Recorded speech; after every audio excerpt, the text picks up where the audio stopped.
know, man. I don't mess with none of that I'm shit. gonna I'm gonna I'm gonna try one more again.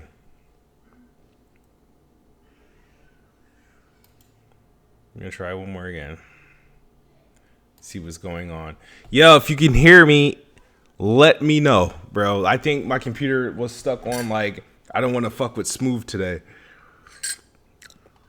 It'd be nice to get some confirmation if you guys are still here. Reset the. Yeah, I can hear you through the. I can hear you through live stream. All right, cool. Yeah, I don't know what it is. Like, it doesn't seem like it's so like based on my internet. It literally seems like a PC problem. I've never had that happen to me, but I feel like though I don't know if it's the video feed and shit going into OBS. But why would Mm, that brick the computer? Is it too much processing going on? All right, I'm I back. What's don't up? know. You sure you're not on XCloud? Check your task manager. My task manager.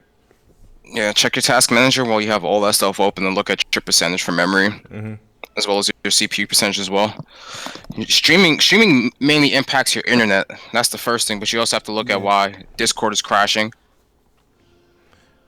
My thing doesn't. My task manager doesn't even want to come up when I pull it up. Shit, it's like struggling. Yeah, so it's probably a lot of stuff that you have open in the background. It's weird because I restarted my computer like several times. So I got Yeah. OBS, Google Chrome, and Discord. Those are the three things I have open. Oh, yeah, it should be fine then. And then what do I go to? Performance. Damn, Quick performance. What's up? 100% utilization On of what? CPU. Are you rendering something? Well, it's playing the video, the gameplay video in Yeah, OBS. that shouldn't do much at all. Um, what else I should be checking for? Your memory. What's up with the memory? What's the Memory, percentage at? 49%. Yeah, you're fine then with that. Cause I'm at 43. Got a couple tabs open. Discord.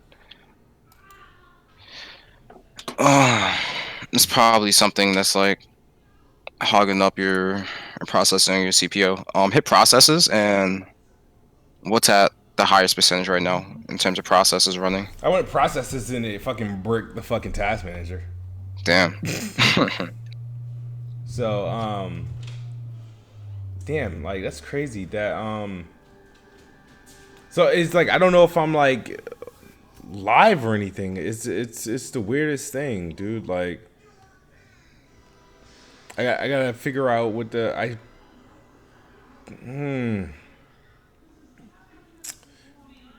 let's see. And YouTube, it's like everything is like when I stop, when I closed out OBS, right, everything started running like it should, right? And then I started it again, and now everything's being Okay, stupid. it says that you're live. Okay. So I'm in. Damn, why is this shit? It's going crazy. All right, let me see what happens if I just take off these videos, right? I'm gonna take off these videos for. I'm gonna take the videos down. Out of here. Even though I had some awesome gameplay. Let me see there. Shit, dude. Like it's like nothing wants to respond, man.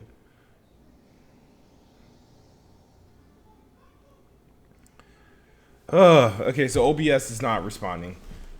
Can you guys still hear me?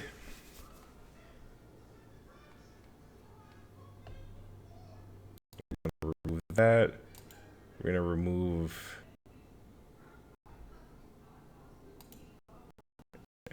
Remove that. Come on, come on, come on, hurry up. Let me see if it start making a little bit more sense now. How are we?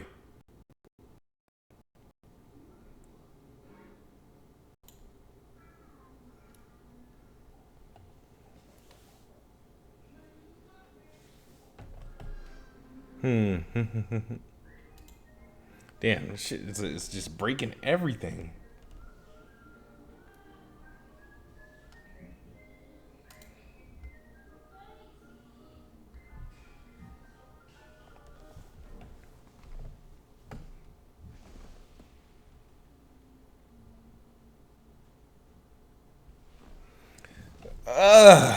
Man, all right, so something should work now.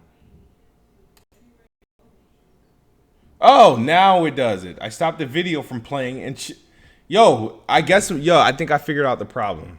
What was up? The problem is this PC is weak as shit. It's a piece of shit. Like, all right, so I recorded gameplay of Halo Master Chief Collection Halo 2 anniversary using the Aver Media, and so I think it's just I was capturing a raw file, so the memory size was probably crazy because it was like 20 minutes each. But I got rid of the videos from the sources. In a minute, I got rid of the videos, and then I like hid one of them. Everything just pops up and started working like it's supposed to. It's crazy how that impacted my entire computer. So what? I gotta like show gameplay at like 720p or something. Probably either that or Because it was like raw feed 4K HDR 60 frames per second gameplay. oh, that's why. Yeah, it goes. Lord, that, man. You're trying to stream 4K footage and it's gonna downscale it to whatever the quality of stream is. That's why I recorded my gameplay in 1080p. My bad, guys. So much for having quality. We're gonna be looking at this Halo Infinite screen for a hot minute. But I promise, guys. I apologize, guys. I'll make up for this. We'll probably have like a Best Buy theory sometime this week. But let's just get y'all up to speed. Right? Shout out to Cope Boy J and Chris Righteous for staying in here through my technical difficulties. And for me, it's gonna be fuck PC forever. Like whatever thought I saw. Shout out to PMS Jordan or PSM Jordan. She's the VR girl that be on Twitter. I saw her PC and I got a little bit jealous. You know, I was like, I think I want to build another rig. Maybe I want to upgrade my rig because her PC looked like tight. She had all this high tech shit in there, and then this shit happened. Now it's fuck PC for life. I don't care. No, if you upgrade, you actually wouldn't encounter that issue. Yeah, I don't care now. I don't want to deal with that problem because in another 5 years, that's gonna happen to me again. So. Consoles for the win! What's up, everybody? Welcome to Planet Xbox, episode 3, 2020 edition. Shout out to Optimus Prime. He asked why am I renumbering them? Honestly, dude, because this is my third attempt at playing Xbox. I had like some lengthy breaks, and I find it hard to continue the numbers because I don't know where I left off at. I don't know how I should go about it moving forward. Should I continue numbering them or should I go without numbers? I do plan to put this podcast on iTunes and whatnot eventually. I want to wait until I get a better mic because this mic is beat the hell up. So that's that, but that's neither here or there. But let's get into the subjects, man. I apologize for the technical difficulties earlier. It's unfortunate. But the show must go on. So we're going to look at this sexy high render of Halo Infinite box art. Can't wait for that game to finally come out. So first thing I want to talk about is Samsung, bro. Samsung, Xcloud, Apple. Microsoft, Xbox and Samsung got a partnership through Samsung and their Galaxy products. And just a few short hours after that announcement, Xbox announced their, Xcloud iOS compatibility, and you can sign up now. A registration. They're going to be accepting up to 10,000 people. I can't wait. It's going to be clutch. I can't wait because that's what I really want to use my Xcloud because I use it on a Galaxy Tab. But before I need to recognize Optimus Code. Thank you for the $15 super chat. He said, "Sup, fam? Keep it going no matter what you decide with the numbers. Where my rap video at that you owe me? Either you or Addict got some explaining to do." What rap video is he talking about? Rap video he talking about?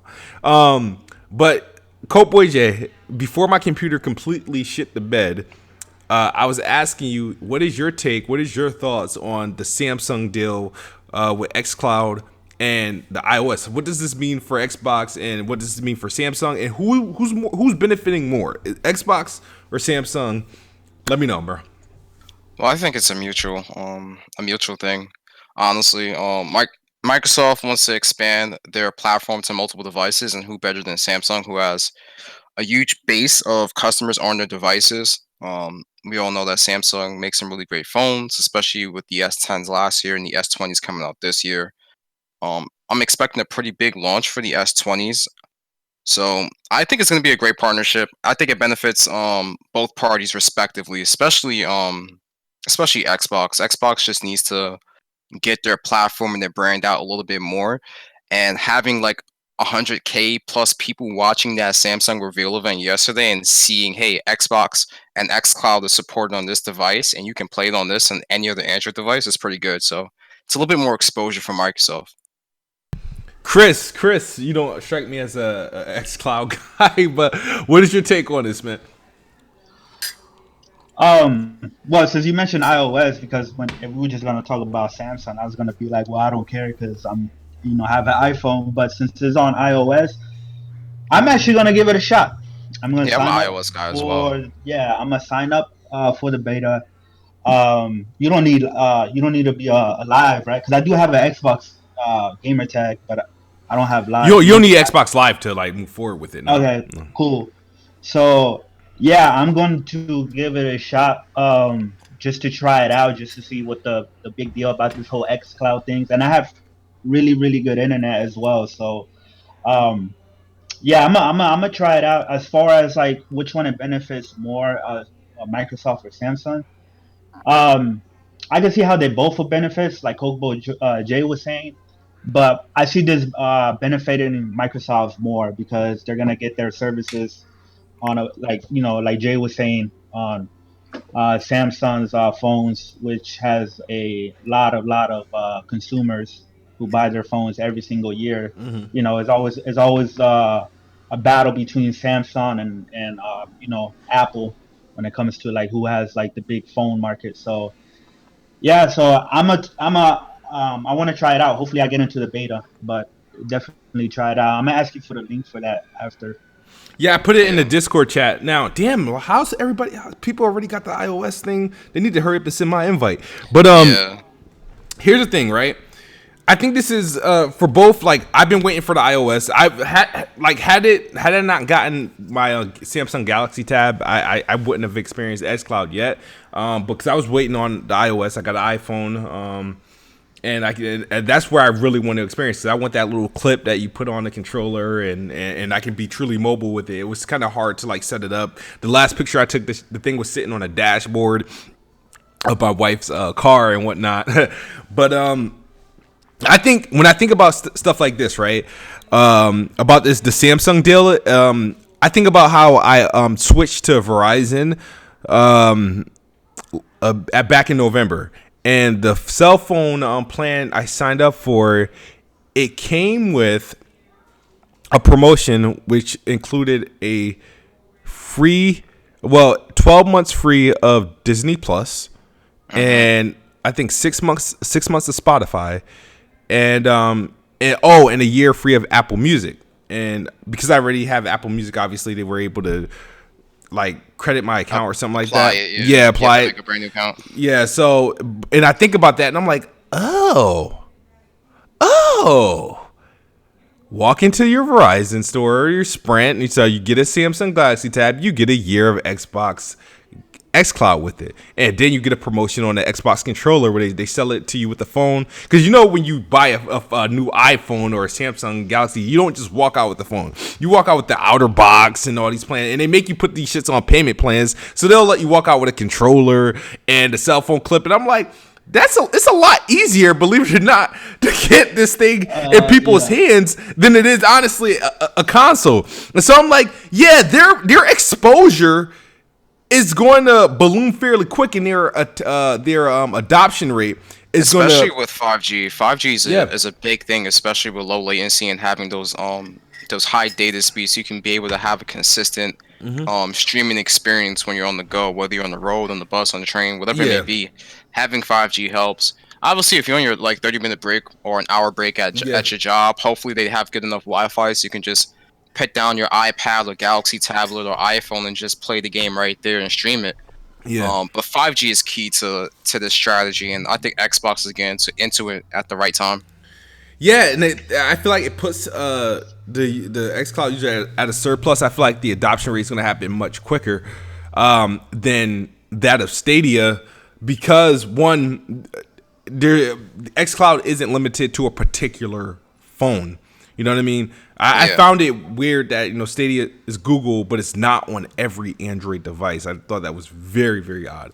But the fact that it's more compatible with most devices, and then not even the turnaround, and then have like iOS support, which everybody's been waiting for. That's gonna, once that like matures, once it like surpasses this beta phase and ready for commercial release on iOS, is going to be huge. And then you're gonna have, and then iOS is gonna have Samsung users and Samsung itself to pretty much kind of test the waters, because this thing is going to be live fairly soon on Android devices, and obviously a little bit later on iOS. But it's going to be popular. Is like, how some apps will be on like Android for like a minute, and then it finally make its way to like Apple with the iPhone and stuff like that. So I feel like it's huge for really huge for Xbox in terms of tapping into the service, because I think they started off with like T-Mobile for the day. They signed up.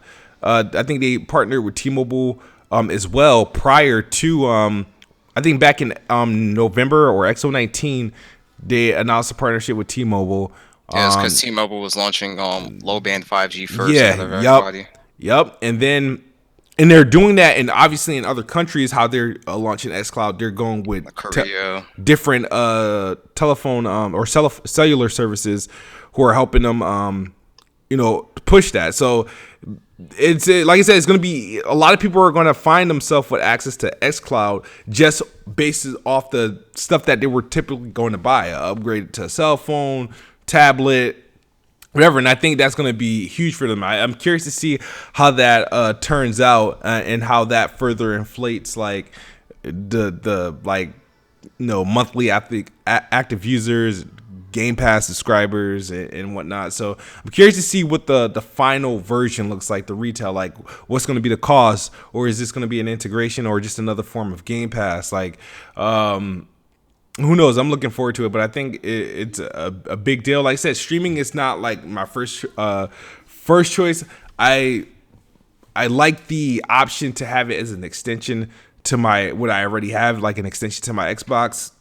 I think it comes clutch in those moments where I have an hour lunch break, or if I'm like not home and I'm kind of out, but I have my my phone and my controller with me. I think it comes in handy in those scenarios. But like, I'm not, even though I will advocate for xCloud, I'm not an advocate for like streaming, like the generation of streaming games exclusively. Like that I couldn't do, but I do like how they're positioning xCloud for it to be an extension.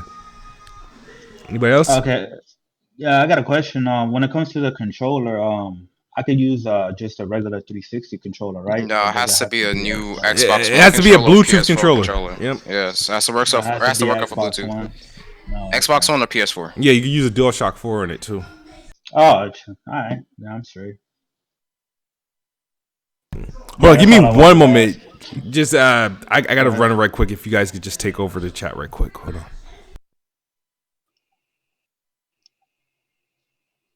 Yeah, so anybody in the chat, y'all gonna sign up for that xCloud beta so y'all can actually try it out, instead of, because I'm gonna try it out first just to see how it is.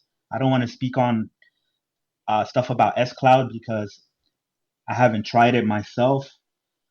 So I definitely do want to try it out, give it a try, test it out, demo it, and then I'll give my final thoughts on how I really feel about this whole streaming and this whole xCloud thing moving forward in the future. If you guys just Google xCloud and then you click on that first link on Project xCloud Preview, it will say sign up when you scroll down. Yeah. And once you're signed up, then you can, or it will say register now. Once you hit register now, then you can just sign up, put your email address, which device you're going to play on, whether it's Android or iOS, which cell phone carrier that you have, and then you'll be all set. And then you can check your email regularly just to see when you can, when you get access to it.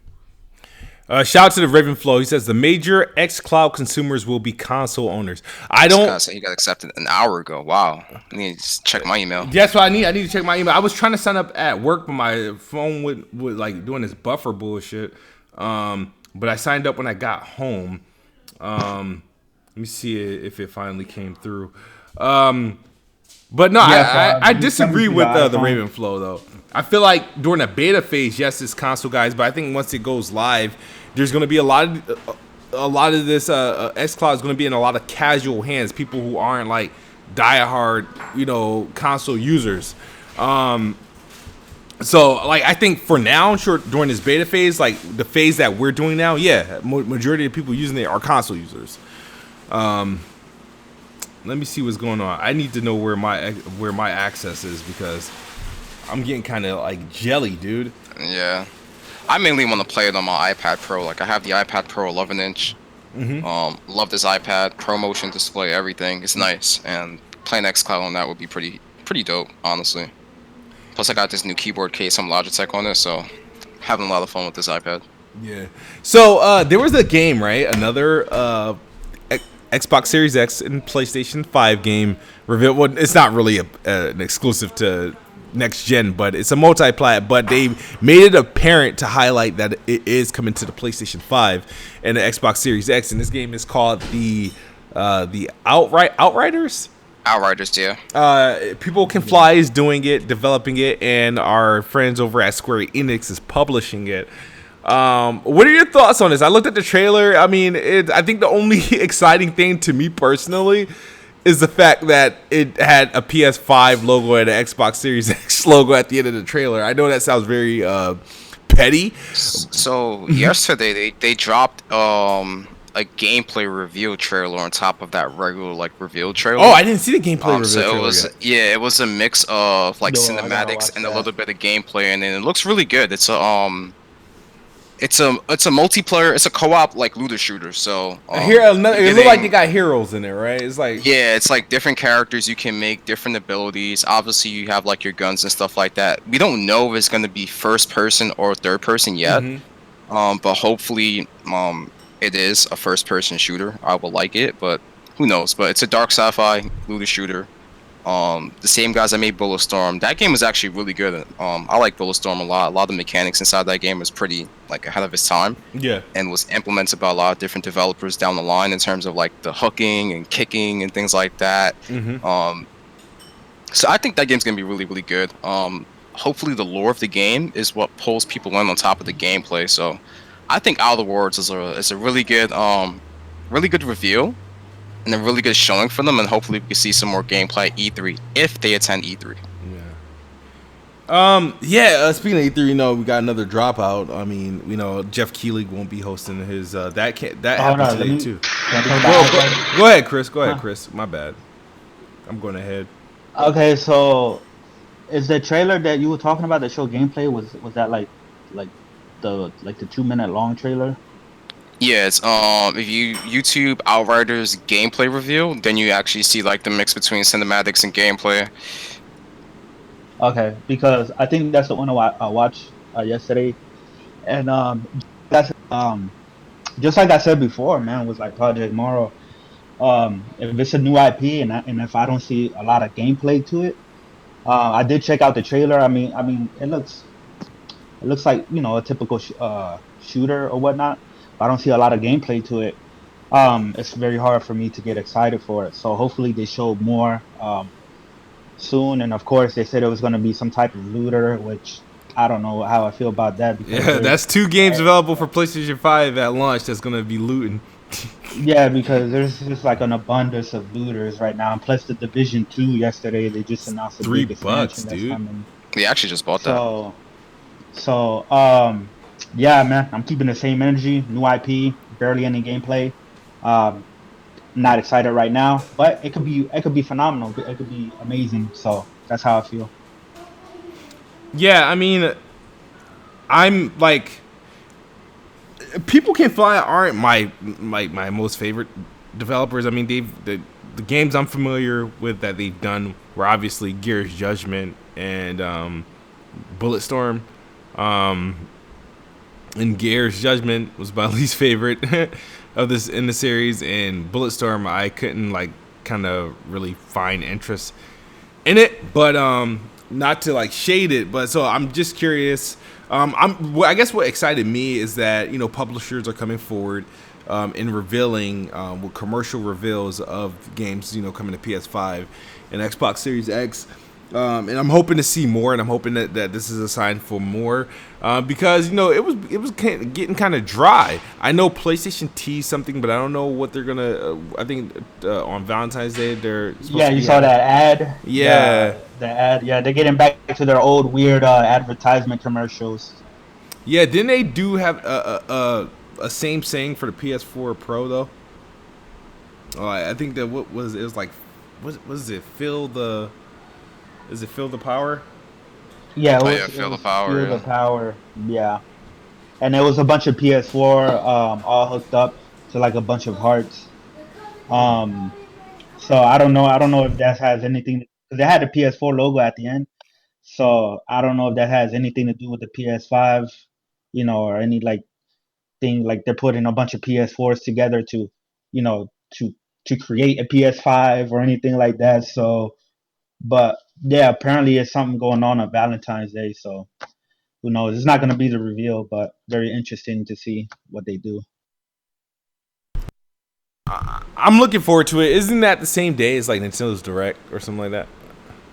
Like what's going As on? what? As the Nintendo Direct? Yeah, aren't they That's having what you like said? a direct that? Nah, okay. So apparently that whole direct thing was fake. They haven't announced a direct yet. That yeah. So apparently, I think the direct leak or whatever or the rumors turned out to be not be true. But they still could have one.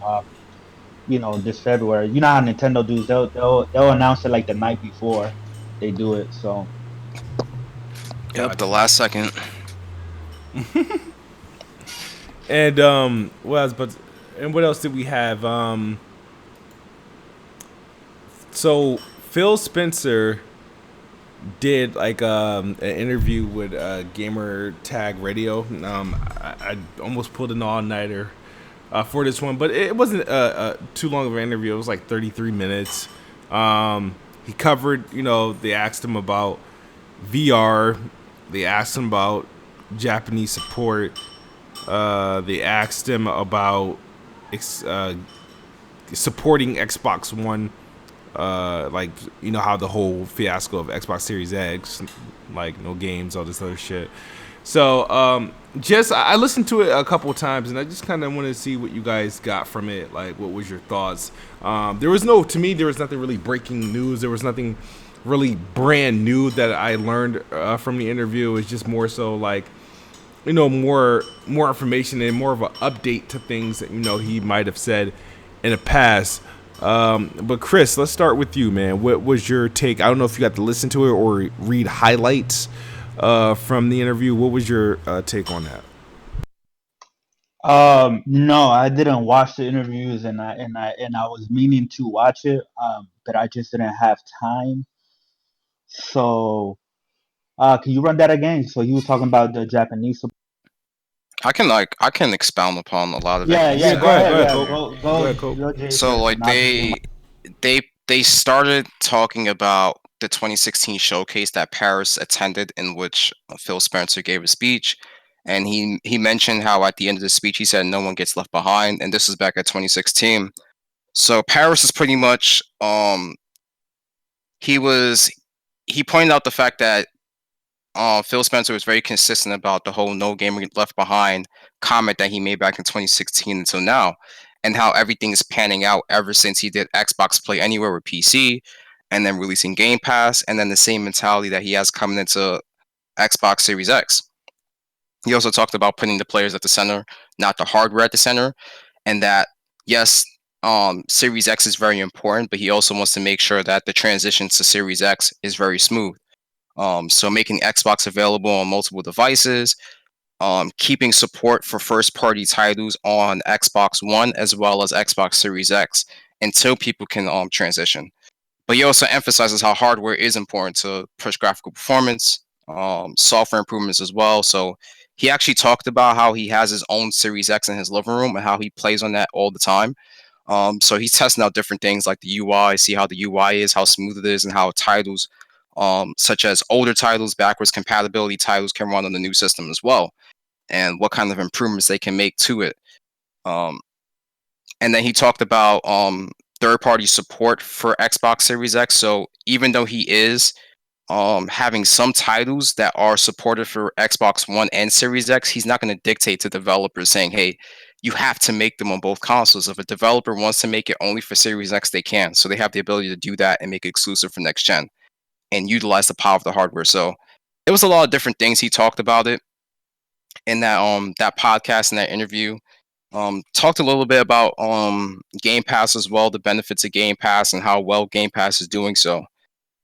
Pretty good interview. A lot of different stuff I took away from it. Yeah, I the one thing that comes up to everybody, he was like, they asked him about VR and off the basis of when he said nobody's asking for VR, and he was like, he probably shouldn't have said that, but what he was really trying to say is that their focus isn't on VR. He wanted to set the expectations that for Xbox gamers, like don't anticipate VR. We're not doing it, and he does hope that VR does come to a point where it is considered a no-brainer to support it. Because the thing is, Xbox has the hardware to support it. Obviously, they got Windows VR and stuff like that. The Xbox One X can run VR, and the Xbox Series X would most definitely be able to run VR. However, what people aren't telling you that there is additional work to do. You do have to rework the UI so it can be compatible with the hardware, and then let's say Xbox would then also have to do VR hardware, and if they don't, let's say they use third-party headsets, then you got compatibility situations there. So there's a lot going into it, and they don't feel that it's really at a point where it's a no-brainer to do it. Despite what you see on Twitter, personally, like VR is not like what everybody's saying it is. Like, it's not the most popular thing. VR games aren't trending. They're not selling millions upon millions upon millions. Sure, there are some great experiences there, especially on a PC. I have PSVR, and like, even if Xbox had a VR, I don't think I would use it as much. It would be collecting dust just as much as my PSVR is. But there's just, for some reason, this push to condemn the Xbox for lack of VR. Like, nobody's really like demanding Nintendo to do VR, even though Nintendo has some fake VR, the cardboard box VR that with some goggles. Like, it's the weirdest thing. Nobody's asking Nintendo for VR. And on PC, there's several forms of VR. And matter of fact, there's even a wireless VR headset. I remember I tested quite a few VRs at PAX East. Was it last year, a couple years ago? I tested out a couple different VR headsets. So there's options out there. People act like there's not options. My thing about VR is that I feel like it's a very niche market, but it's already oversaturated. So what good does it do adding it to Xbox? That's more. Now they got to get software. Sure, there's third party and second party that can do that, and then they're eventually gonna have to provide their content for it. And I don't think VR is that much of a moneymaker. I think it will land into the same situation that we had with Kinect. Yeah, and the thing is, Kinect it's just a useless piece of hardware that's there, and the adoption rate isn't that high. And the whole thing about it is, like, a lot of these Sony guys that are getting on Microsoft about, oh, you guys don't have VR, you're not getting VR. Mm-hmm. I can go to a lot of your profiles and see that you guys don't own VR and that you haven't played any VR games on PlayStation in the first place. Yeah. So you can't say something like that. Oh, you don't understand what it takes to get into something like that in the first place as a company. And like I said before, like I've always said, like, I don't really care about VR. I don't have a PSVR, so that's. But when it comes to Microsoft, I mean, why don't they just team up with like the Oculus Rift or the Vive? They did, but it was. They did stuff like that, but it wasn't to support really the Xbox. They would like remember the first set of like Oculus, when you bought it, you got like an Xbox controller with it and stuff like that. I think they, like I said, they originally planned to have VR for Xbox from the first reveal trailer of the Project Scorpio and stuff like that. And if somebody wanted to expose me right now, they can go to a couple of my old videos from 2017 and or 2016 and early 2017 of me talking about VR on the Xbox. I don't know what my thought was to it, but I think I was running with the narrative that the Xbox One X would run with any like Windows compatible like VR headset, like third party headsets. Because I knew for a fact Xbox wasn't making their own. There wasn't no Xbox VR, but but VR was going to be able to work on it. So the first thing I thought of was all those Lenovo headsets and all that other stuff that they were doing. Those Dell VRs. My initial thought was that those were going to be compatible with it, and I did make videos on them. But they've been mum about that, like ever since that first, Project Scorpio trailer, and so I guess people are holding them accountable for that, and that I can understand. But right now, I mean, it's been 3 freaking years, dude. Like at this point, I mean, it's not coming in, and VR still hasn't blown up like that. It isn't like people want to congratulate 5 million sold on PlayStation for PlayStation VR. I mean, and that's cool and all, but that's still a very low number, and that's the best-selling VR headset because it's the most affordable. It's on the most popular platform, and it's still not like a breakthrough. Now, when people consider Connect happened, some people want to look at Connect as a failure or as an annoyance, but that thing sold 35 million. Like, and it's dead. Yeah, it's a dead thing right now. They don't want another Connect situation. It would be much worse with VR on Xbox than Connect was. At least Connect had adoption when it first came out. Like that holiday season was crazy. And I have, like I said, I have VR. Like I use it. Like I don't use it as much because I know there's some VR diehards. But like I use it a couple times. It's cool. I'm not going to deny the tech, but it's not a tech that I really want to be immersed with. Like I play, like nothing beats sitting in front of my TV or my monitor with a controller in my hand playing for hours. I can go 8 to 10 hours in on a video game. I can't go 8 to 10 hours in VR, and I don't want to. I really don't. So, yeah, I'm sure. I mean, the people who have VR, a lot of them say that they enjoy it. I know a lot of people who really like VR, and then there are great games on the VR, like the PSVR, like you got like Blood and I think it's called like Blood and Truth, and then you got your Astrobots. Those are very critically acclaimed games. But I think that Microsoft, man, just for an option, man, they should just probably like I said, have a third party. Like you already said that they did that, but have one that can work on the Xbox, because that would be an advantage because you can get an Oculus Rift. It can work on your Xbox. It can work on your PC. It can probably work on your tablet. So that would be an advantage over the PSVR that can only work on the PlayStation, unless Sony allows the next iteration of VR, like the PSVR 2, also work with the PC as well. Yeah. So it's just options for people to have. I think that's how Sony can capitalize on VR and expanding upon it. It's just making it support for PS5 and PC. Especially as long as they bring more more exclusives over to PC and build out their own launcher, they can actually execute something like that and pull into that Oculus market and start taking some of those consumers. Look, like somebody in the chat said, a Halo VR game would be dope. I think a Halo VR game would be dope. I think a Halo will fit perfectly with VR. Yeah, I mean, it probably. See, I'm not denying that. Like, I just don't think it's that serious. Like, you know what I mean? It's cool if they, like I said, if they had it. I'm not gonna be like but I'm like, I don't see me using it like that. I thought I would do that for PS5, but when I got my PSVR, I feel like the VR was like in a way. And the thing is, because the way that.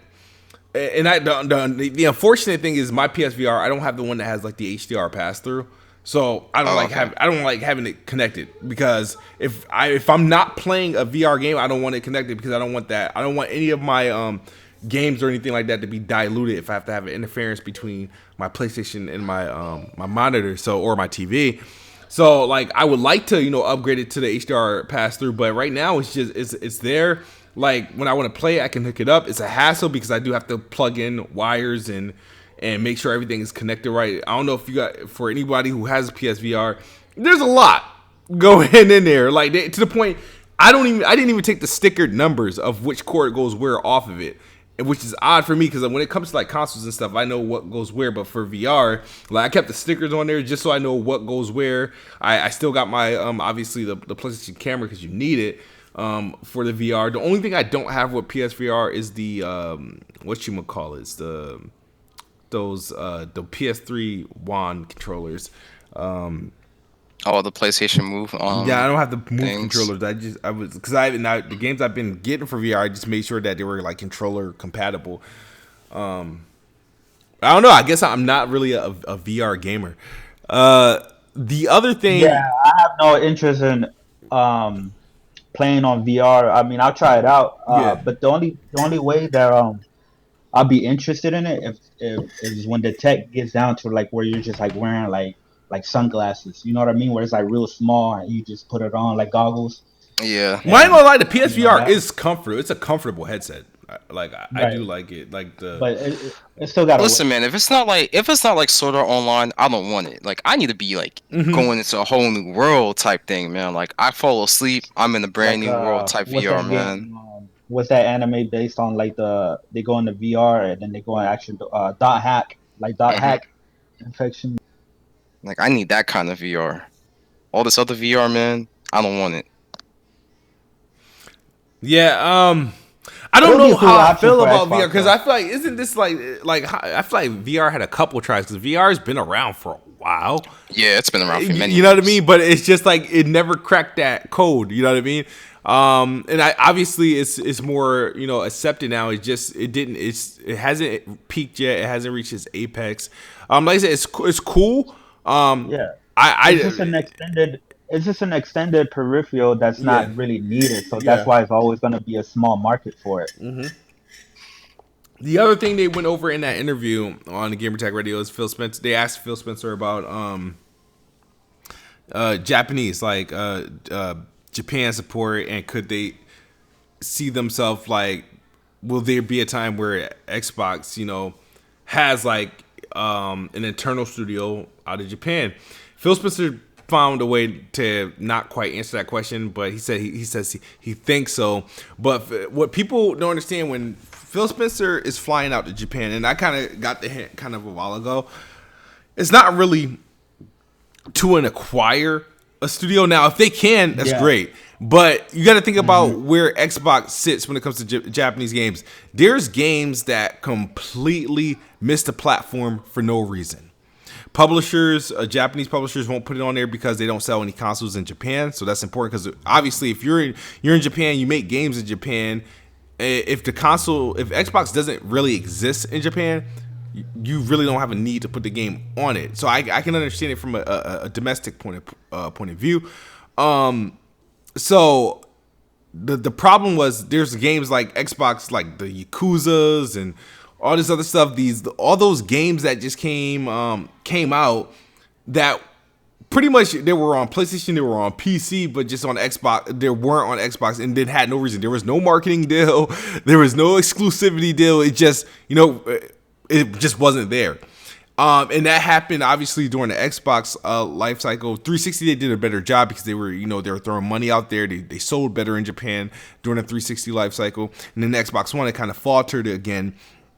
So what Phil Spencer pretty much has been doing is saying, okay, let me get multi-plat games on my platform, multi-plat Japanese games. So these meetings, and he's meeting with all these publishers and all these developers, is to make sure these games don't bypass the Xbox, not to get like a marketing deal, not to get an exclusive.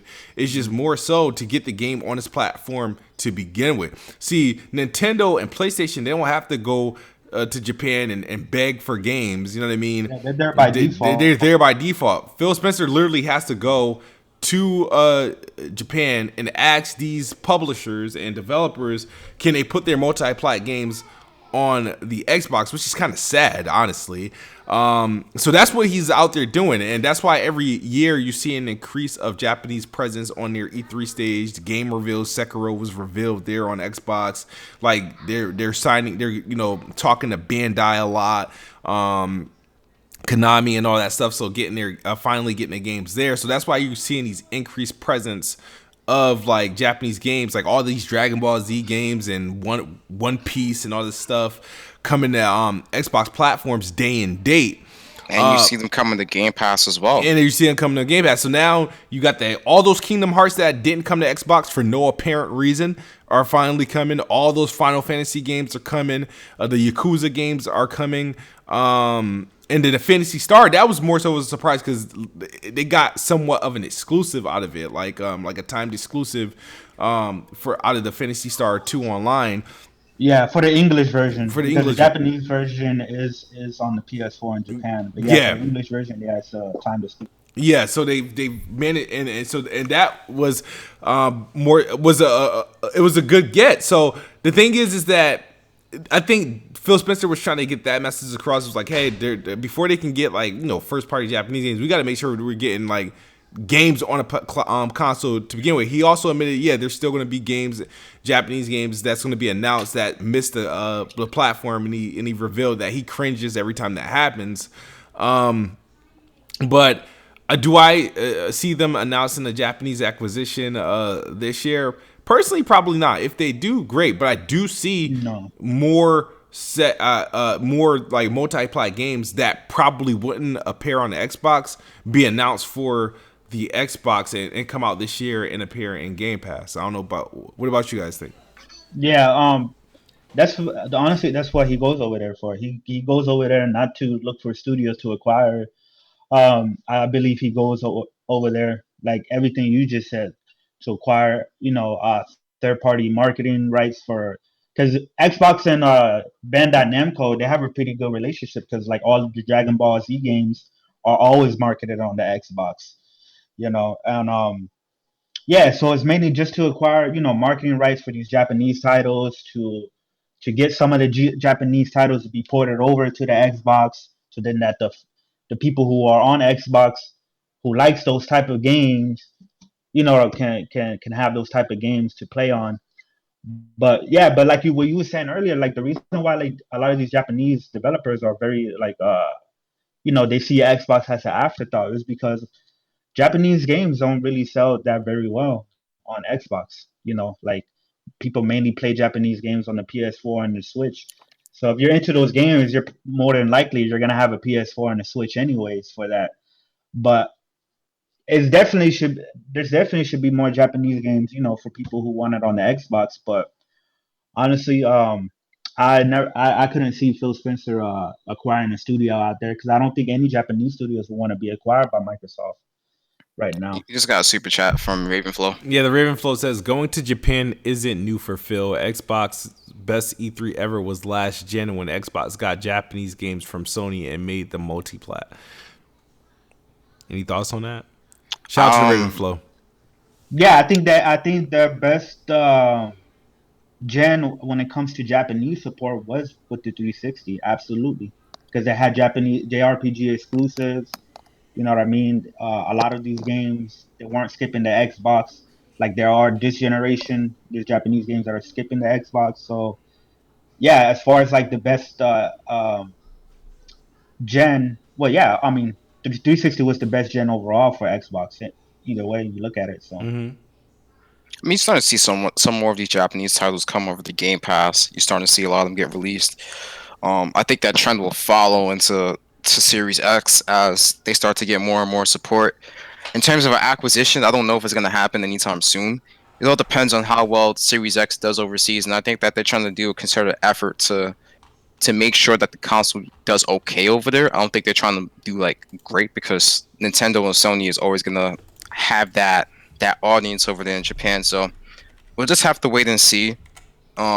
In terms of what's going to happen next gen, in terms of their approach towards Japan, because I remember in the podcast he said that Xbox One didn't even come out until 10 months later in Japan. Yeah, they had a staggered release, which was weird. Yeah, he said that was unacceptable too. Like that shouldn't have ever happened in the first place.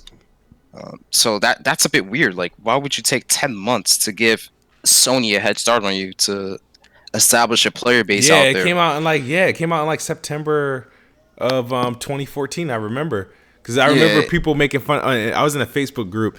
I think Bang Bang, Next Gen Gamers, and Gaming Battlegrounds. People were taking pictures of like it was no lines on launch day or anything like that. It was like it looked vacant. It literally looked vacant. Like and I was like, and people were like going off, like with Yeah, the jokes and stuff. So I it do was remember crazy. that. Yeah. But hopefully they have a pretty good launch overseas, in Japan. But I don't know. We have to wait and see. I think what Phil did in that trip was he said, "All right, this is what we have planned for Series X, but this is also what we have planned for Project Xcloud, and this is what we have planned for Game Pass." And he probably showed them a couple of statistics of a Yeah. couple of games that he put on Game Pass, and the increase in player population for some of those titles. Yeah. So it's going to be interesting to see like um who's going to launch exclusive titles to Xbox, or like what other games are going to come to Xbox because of that increase in player population. Yeah. And he was talking about that with Game Pass, is that not only are you going to be able to transition to next gen because you're going to have access to a library of titles day one, Yeah. but if we drop one of your titles on Game Pass, it's going to tap into a base of players that might have not tried to play your game if it was $60. Yeah. We've seen this with Tekken 7. Like Tekken 7 had a resurgence of players on that game. Oh yeah, absolutely. I mean, I was playing like I got through that pretty much the game, the story part of the game on XCloud. Yeah. But I got the platinum for that game. Oh, I did had the you? platinum for Tekken 7. Yeah, it was an easy platinum. Was it just doing all the fights? Like, what's going on? Like, Yeah, it was just like you just had to play online like a bunch of times and do all the fights for everybody. It was an easy platinum, not that hard. But I'm into fighting games, so gotcha. yeah. What's next? No, the other thing is I want to address somebody on Mixer Logic. He says they should buy Pearl Abyss. Who is that? Like, should I like Pearl Abyss? Never heard of I've them. never heard of them. It's probably a indie That's the guys that make Black Desert Online. Okay. I tried the beta for that on the Mhm. PlayStation when they had, because it was exclusive for the Xbox for like a year, right? Mhm. Black Desert Online. Yep. I tried the beta. I was excited for it. I tried the beta when it came to the PS4, and man, it was atrocious, man. It was atrocious. There's Fantasy another. They have a Fantasy new Star game Online called is definitely. Crimson Desert. I So think yeah, that's an Black Desert. expansion, Yeah, and then right? Crimson Desert. I'll try out Crimson Desert. Mhm. Just to see how it is. I played Black Desert Online for a little bit.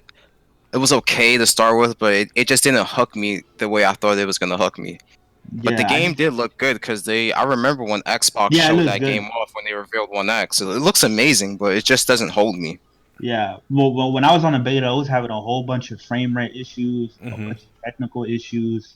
So I don't know if they Yeah. sorted that out now, but I don't know, man. Oh I yeah, just it can't. definitely runs better now.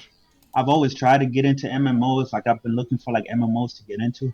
I just can never get into it, man. I just can never find an MMO that has compelling enough gameplay. 'Cause that's what you're gonna be doing the whole time. It's just gonna be fighting and grinding the whole time, and I just can't find one that has compelling enough gameplay to keep me like hooked onto it. I tried Final Fantasy 14. That was Mhm. okay. I've tried Guild Wars 2. That was cool, but as far as like MMO, man, I want an MMO that has like a gameplay of like a third person action game, you know. So At the end, the other thing, and I need to find an MMO I can rock with. I ain't gonna lie. Like I like the idea, of MMOs, but I haven't really found one that I could commit to or something like. I don't know, man. It's like I know like there's a lot of them out there that all provide different elements, but I've not yet to find one that I can say, you know what, this yeah, is MMO I like. So hopefully maybe yeah. Undead Labs do something with a State of Decay MMO, that Well, I long like the rumored one. I like the semi MMOs, like the ones that are on like on a much like on a smaller scale. Like for example, like a Destiny or like the Division, like the Oh Division yeah. One. Okay, that yeah. Yeah, the Division One. Yo, I put so many. Yeah, I love that game so much, man. I love that the Division One. Um, I didn't get it at launch. I got it when everything was patched. But when I played it, man, ah man, I couldn't get Yeah, I enough of played a that lot of game. time into Destiny 1. Destiny 1 was the game I put like a whole bunch of time into. Um, like year one when that game was in this peak during the summertime when you got like um Vault of Glass, Crota's End, Prison of Elders, and then when Taken King came out, just grinding that. And then I grinded the game for like I think 2 months after Rise of Iron came out, did everything and just stopped playing. and then they remastered like all the raids and stuff in that game. But when that happened, like I just wasn't playing. But I like that game. I like that game a lot. Yeah, so hopefully next gen was like the SSDs and like the more powerful CPUs able to flesh out more better gameplay when it comes to like Yeah. MMOs and Well, the stuff load like times that. are So definitely that's where you're gonna see the huge improvements. Just the load times. Like playing Destiny 2 on Xbox is kind of like I don't know. It's a drag trying to load into a strike on that. And actually, Phil Spencer joked about that. He was like, "If you see me load into a strike in Destiny faster than I'm probably playing on my Series X." Yeah, yeah, he did mention that. Um, yeah, but shout out to Boss Moves. The Division 2, yes, it is $3. That game. Wait, the Division 2 is $3. That Yeah, thing's the about to go in two. Game Pass, bro. yeah, yeah. Oh well, I knew it too, like because they went on sale. I think it was like Monday or something like that. It's on PSN and on Xbox Live. It's $3. And then they announced that they were gonna have a live stream the next day. So I was like, yo, they're gonna announce a Addict said big that the game is expansion. trash. Yeah, of course he Which says one? that. Oh, the The Division 2. Division 2. Yeah, I'm man, gonna it play it with wasn't. some of my homies after the stream. It was okay, man, but I don't know, man. I enjoyed the Division 1 a lot better. I enjoyed the movement a lot better. It was a lot Yeah, faster. I everybody enjoyed told the me that the skills. Division 1's better than 2. I'm Yeah, gonna the try Dark out 2. Zone. The Dark Zone. I mean, the Division 1 is still very, very active. The Dark Zone is a lot better than Division 1, and the atmosphere was like New York in the wintertime Yeah, isn't the is Division way 2 better going than back to New Washington York though? D.C. There's like a New York Yeah, DLC it's coming going. out. Yeah, yeah. It's going to like South. Because in the Division 1, you're like in Midtown Manhattan, Yeah, and then this one, I think it's called like Kings of New York or Warlords of New York, yeah. and it's going to South of Manhattan in the summertime. So Okay, so hopefully you're it's more good. Hopefully downtown it gives you Chinatown. hopefully you get the Division 1 feel from it. But but they Yeah, are changing a I lot. They have the are changing a Division lot. 1. I just don't have DLC. That's the thing. Like I don't want to pay for DLC right now for the first game and get into it. So I'm playing 2. Yeah. Yeah. Addict said he'd rather get his head bashed in by a chief helmet than play the Oh Division 2. man. That wasn't that bad, Addict. I I think Addict wants to get It wasn't as chainsawed in good as the gears than first that. one, but it wasn't terrible. But yeah, but like the problem with the Division 2, man, even though they had a beefier end game, it still wasn't like compelling enough to like keep you playing. I don't Yeah. know what's it about, but hopefully they're making a lot of changes and a lot of big updates to the Division 2 with this new Yeah, expansion. I'm gonna So play it. I'm gonna grind it out, see how I enjoy the game before Kings of New York comes out. If I find it decent, I'll buy that DLC and try out downtown Manhattan with all them big ass rats in the subways and shit. yeah, I'll definitely recommend that. Yeah, it's Yo, three by the bucks, way, man. That's a steal. That's the reason free. why Attic is hating on the Division because he's a Destiny dude. Yeah. Yeah, I know he's Well, good. yeah, I love Destiny as well. So if I'm willing to try this game out, like I'm bored of Destiny 2 right now. I'm kind of burnt out on that game for the amount of hours I put into it. So I'm gonna play the Division, try it out with a couple of my homies, and yeah, I'll let you guys know on the next podcast how I feel about it. Oh, I just beat the Outer Worlds Oh, today. yo, how you feeling about that, man? I meant to ask you about that. When you said you played That's it, just fire, right? bro. Yeah, man, I really enjoyed it. There was some issue. I mean, I enjoyed the variety and the locations of it. There were just some environments that looked very, very, very well. Um, I enjoyed the companions and the RPG aspects to it. I got all of the companions. I did all of their missions. Of course, like the dialogue and the choices. The only thing that my only issues with the game is you go through a lot of loading screen and you be sitting there for a while with each Yeah. loading screen. You know what I mean? Like you enter like one city, then you want to go out back out to the other world. You go through a loading screen, then you want to go on your ship. You sit through a loading screen, and the loading screens aren't short.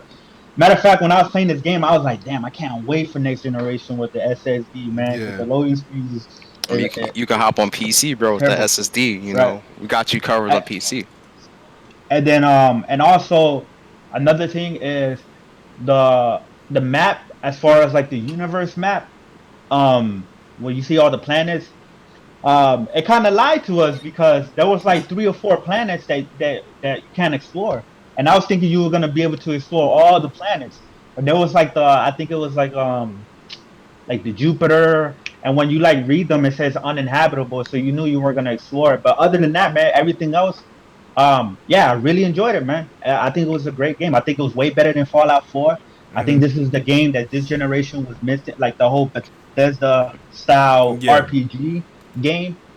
They did it way better than what Bethesda's been doing lately. So I'm yeah. excited. There's an Outer Worlds too, and hopefully it'll come to the PC. I'll definitely get into it. Well, it's definitely Uh, coming to the PC and near a cell phone near you. With the yeah, Outer Worlds too. But yeah, it did like the thing is right. The Outer Worlds was like, you know what? I didn't buy it. I was like, this game because it wasn't my type of game. I'm not a fan of Fallout, bro. So like, I was like, let's see what this game's about. You know what I mean? Let me give it a try. And I thought it was gonna be something I tried for like 4 hours and be like, all right, I'm done. And what happened was I immediately got hooked, and it was the characters, it was the gunplay, um, like the upgrades and the weapons and stuff like that, and the companions are awesome, dude. Like, I think you get to only carry what like 2 of them with you, but you'll get like yeah, too. yeah, you'll get like several. Like I didn't want to get like I've never like the one I always kept with me. I kept Pravati with me, so Pravati's like completely maxed out. Like, and I feel like the game wanted me to like let her go in certain scenarios. Like if you follow her storyline of like the people she meet and things she wants to do, and I felt like the game was trying to push me to let her go. I was like, nah, B. She Yeah, stayed here. no, I stayed with Ellie, the because she was a medic. She had a perk that I forgot what it was. I think like every time you kill an enemy, Yeah. you heal yourself a little bit. Yep. So she stayed with me, and Hmm. also Sam, the robot. Um, he was super powerful, man. I kept him, and his ability, when you use his ability, he does this thing where like he jumps up and then he comes down and causes like an AOE effect of like a wave. So if there's any enemies nearby him, when Yeah. he does that, like they all get knocked down. So I stayed with those two for the most part, but I did all of their missions. I did all of the companion Yeah, yeah. I like. missions. I did like all I can. I kind of want to play through it again just to see other directions you can go, because I heard you can make your character like completely dumb and like the game ends Yeah, like you can beat the early. game in like 10 minutes. Yeah, I want to Yeah. see. Yo, yeah, because I played the game on hard. I beat it on hard, but there's another difficulty above that. I forgot what's it called. Mhm. I want to see if I can finesse it and play it on that difficulty, and then beat it in 10 minutes by making my character dumb and get the trophy for it. But I don't know if you can, but that'd be funny if you could. Yeah. I'm trying to think what else did Phil Spencer. We talked about him having the console at home, and talked Yeah, about we Japan. pretty much covered everything that he Yeah, talked about. the supporting Xbox One. He like I said, he didn't really give like he gave like your a PR answer for it. I'm not like I said, I'm not mad at the support, but Phil Spencer's in a position he's not going to satisfy everyone, and I find that a lot of the things that these guys do, like announce, people try to really focus in on how it's bad. How can this be spun as a bad thing? We have the games being held back and all this other stuff.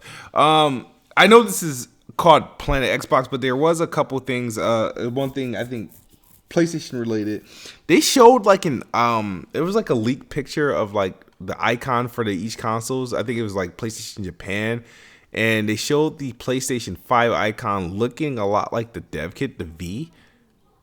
I don't know if any of you guys peeped that. No, I didn't see Yeah, I that. saw that. Yeah, they were saying um yeah, they were saying that the PlayStation 5, as far as the final model, is going to look similar to the dev kit. Yeah, Are you So serious? yeah, I want to see what the final model is going to look like, if it looks similar to the dev kit. I'm pretty sure it's not going to be as ugly as the dev kit, because Sony usually makes like They good looking make consoles. sleek consoles, yeah. Yeah. Yeah. Yeah, but So there's renders that people made that looks way better than that. That's what I'm It trying to does, say. yeah. Like, well, it's yeah, but like, that happens every generation. I mean, every generation, whenever you get like the fan renders or like the concept models that people just make, they always look better than the final product. I mean, yeah, I've seen some like really, really good renders. I'm like, yo, you gotta like copy that shit really quick and pay somebody. but we'll see, man. We'll see exactly how it looks like. To me, it's not gonna matter either way. But because I don't really, I mean, I'm not gonna be all my consoles ugly, so I don't want it in my living room. I don't really Yeah. care about that. I've had the freaking the original OG Xbox that looks like a big pile of bricks sitting down. But Yeah, I just sent one of the renders on the Discord chat. Like that one looks actually pretty good. Like I thought this one was a little decent. It wasn't that bad. But you know, one game I've been playing again recently because I recently got my PS4 again, bought off a homie for $150. I was like, why not, right?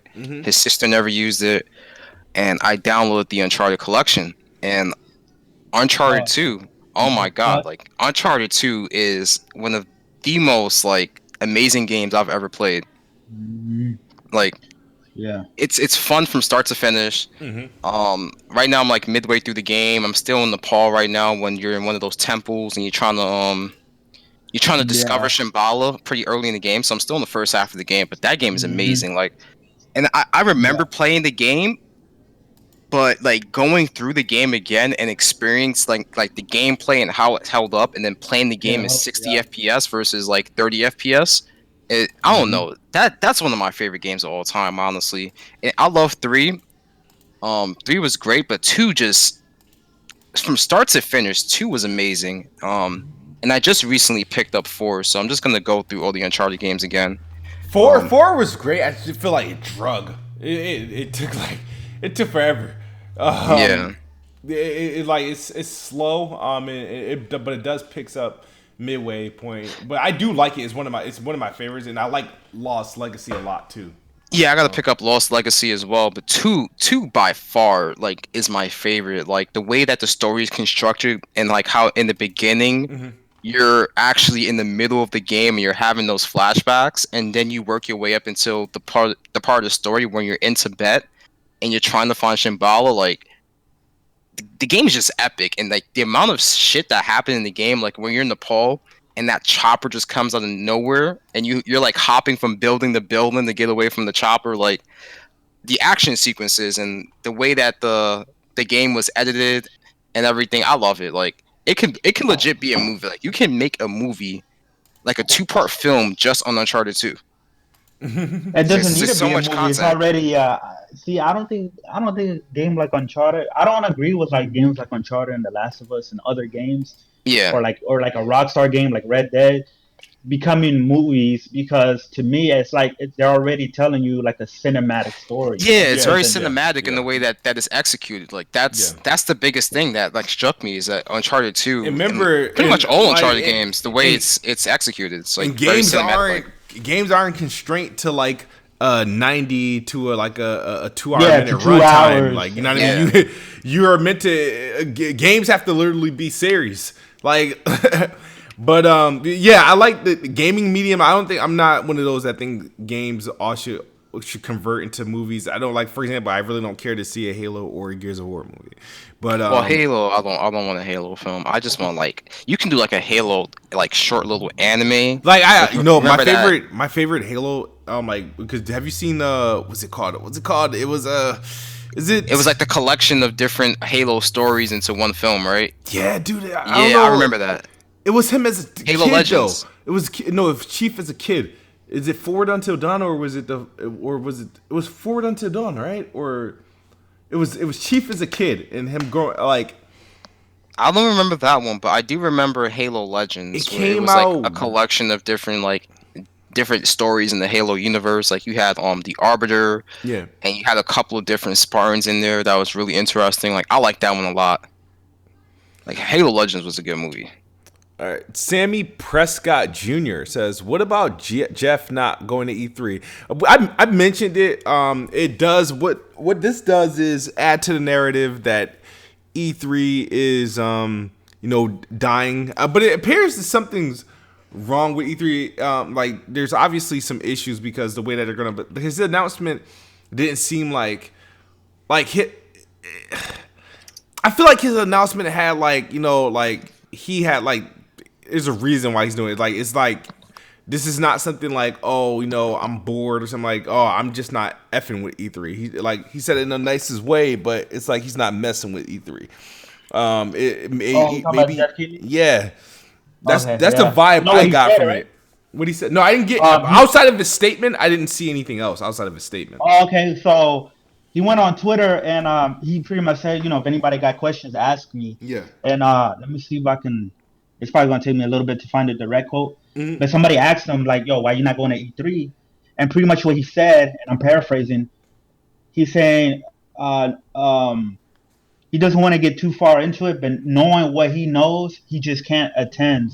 Pretty much alluding to something that like there's something going on with E3 or or what's that company called? What's the E3 company called again? ESA.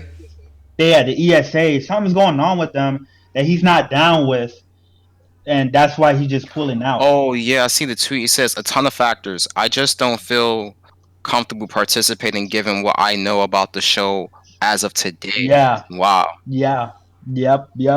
So and plus with the whole doxing that happened with, I'm telling you, man, the ESA, man, they've been fucking up a lot Yeah, lately. there's That's something why going on in the Sony's pulling background. out. That's why a lot of people's pulling out, man. And E3 is not what it once was, and it's not really needed anymore in this digital age with like everything streaming and everything.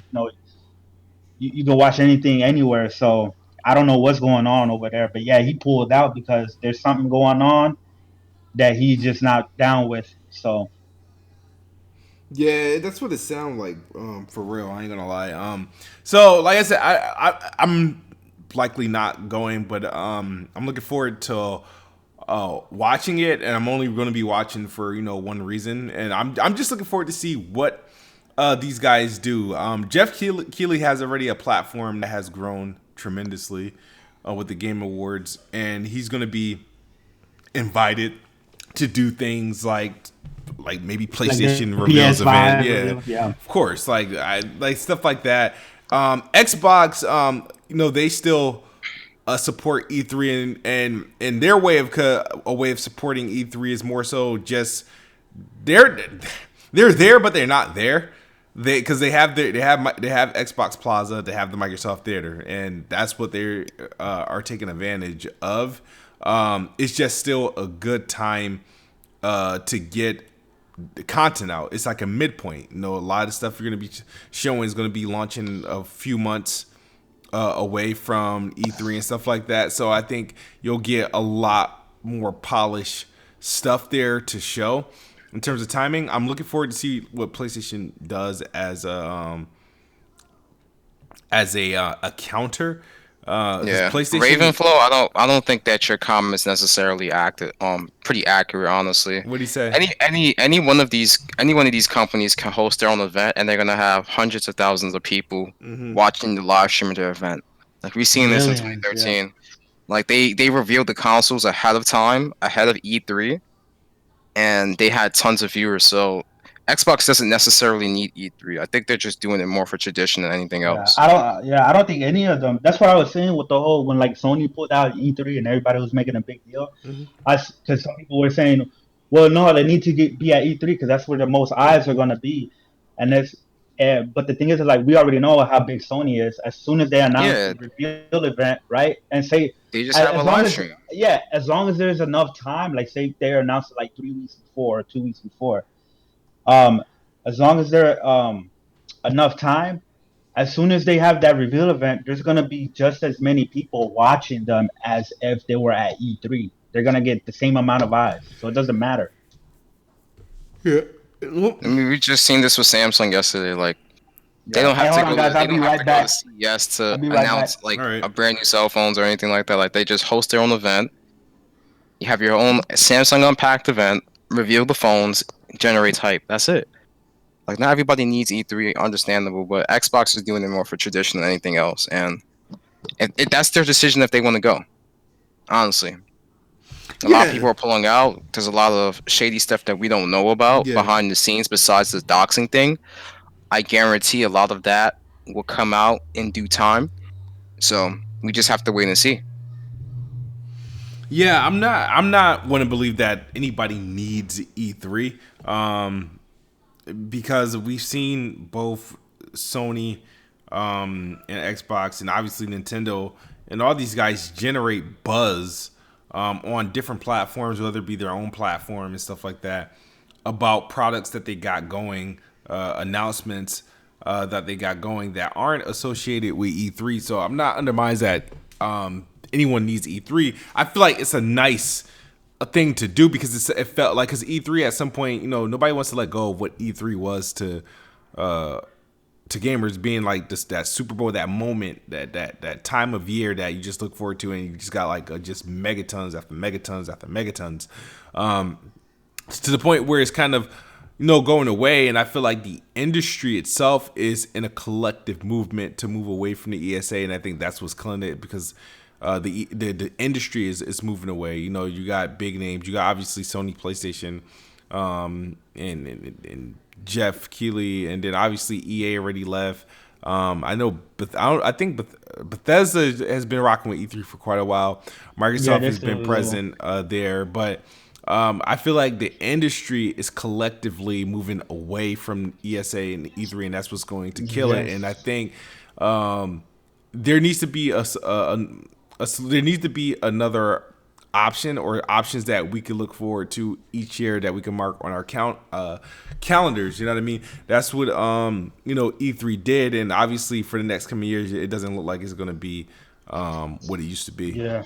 As far as yeah, I agree. As far as like mid-year option, yeah, because I mean after E3 we still got a bunch of other shows to look forward to, Yeah, like Gamescom, Tokyo Game Show, and then the one that is to me, in my opinion, has pretty much gotten just as good, if not bigger than E3, is the Game Awards. Like the streaming numbers for the last Game Awards was like way more than the Oscars. You yeah, know what I mean? yeah. So, It's crazy. but yeah, but I mean, unless companies still plans to do their own, like I wouldn't mind, like they don't have to go to E3, but if they still plan to do like maybe their own shows or their own conference, or maybe Sony probably does like kind of like what Nintendo does, like a Mm-hmm. 45 minute to 1 hour direct or Mm-hmm. state of play. Yeah, That's Sony's gonna do that for sure. They're gonna host their own event, But the show thing off their about console, show Sony off a is, couple of titles, and boom, I, I generate I want a lot of them. hype. I want them to do that, but the problem is that when they skipped E3 last year, like I feel like last year they didn't do anything. They didn't do the PSX. They didn't do like any of like the stuff that that would have came into play. And right now, sure they're not going to E3. We don't know when a PS5 is being revealed. Hey, it might happen on Valentine's Day. It might happen somewhere else. But right now we don't know. And then we don't. And they said they're going to be going to hundreds of other events. I know The Last of Us Part 2 is going to be playable at PAX East. I'll be there to give it a try.